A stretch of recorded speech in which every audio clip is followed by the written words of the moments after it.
দেখেন ছেলেটা কি সুন্দর কাজ করতেছে, খুব পরিশ্রম করতেছে। অনেকদিন বৃষ্টি গেল, আজকে হঠাৎ করে রোদ। এই যে রোদের ভিতরে গাড়িটা ধুইতেছে। এই গাড়ি 1,30,000 টাকা দাম। ছেলেটা কোনো খায় দেয়, কোনো কাম নাই। ছেলে খালি খায় আর বাপের হোটেলও খা, মার হোটেলও ঘুমায়। কামের কথা কইলে খালি উল্টা পাল্টা। আজকে কোনটা মনে করে জানি ছেলেটা গাড়িটা ধুইতেছে। তার জন্য আপনারা সবাই দোয়া করবেন, পাশে থাকবেন, লাইক করবেন, শেয়ার করবেন। ছেলে যেন ভবিষ্যৎ মানুষেরও তো মানুষ হইতে পারে, তার যেন গাড়ি চালানো শিখাতে পারি।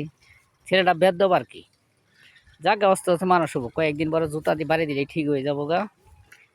আপনারা সবাই পাশে থাকবেন, শেয়ার করবেন, কমেন্ট করবেন। আসসালামু আলাইকুম। জায়গাটা কোন জায়গা আপনারা সেটা কমেন্টে আমাকে জানাবেন, শেয়ার করবেন। খুদা হাফেজ, অনেক ধন্যবাদ। এই যে সেই গাড়ি মালিক।